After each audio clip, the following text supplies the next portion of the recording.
જોઈ રહ્યા છો ગુજરાતની એક એવી ચેનલ કે જે તમારા શહેરના પળે પળના સમાચારો તમારા સુધી પહોંચાડે છે। સ્વાગત છે આપનું A1 અભિક્રાઇમ ન્યૂઝમાં। હું છું એન્કર અર્પિતા પટેલ। તાપીમાં સાયબર ક્રાઇમના આરોપીને ઝડપી પાડતી નિઝર પોલીસ। ઓનલાઈન ટ્રાન્ઝેક્શન મારફતે ₹19,400ની છેતરપિંડી। બીએનએસ અને આઈટી એક્ટ હેઠળ ગુનો નોંધી આરોપીની ધરપકડ। ટેકનિકલ સર્વેલન્સના આધારે પોલીસે આરોપીને ઝડપી પાડ્યો।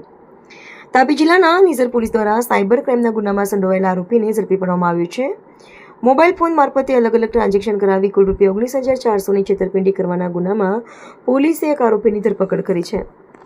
નિઝર પોલીસ સ્ટેશન વિસ્તારમાં સાયબર ક્રાઇમ અંગેનો ગુનો નોંધાયો હતો। ફરિયાદી પાસેથી અલગ અલગ તબક્કે અને અલગ અલગ સમયે કુલ ₹19,400 જેટલી રકમ ઓનલાઈન ટ્રાન્ઝેક્શન મારફતે મેળવી લેવામાં આવી હતી।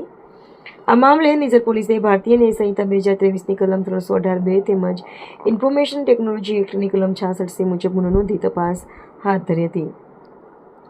પોલીસ તપાસ દરમિયાન ટેકનિકલ સર્વેલન્સ અને મળેલી બાતમીના આધારે સાયબર ક્રાઇમમાં સંડોવાયેલા આરોપી દિલીપભાઈ સતીભાઈ પાંડવીને ઝડપી પાડવામાં આવ્યો હતો। આરોપી વિરુદ્ધ કાયદેસરની કાર્યવાહી હાથ ધરી વધુ તપાસ કરવામાં આવી રહી છે। સર્વર પાંડવી, તાપી।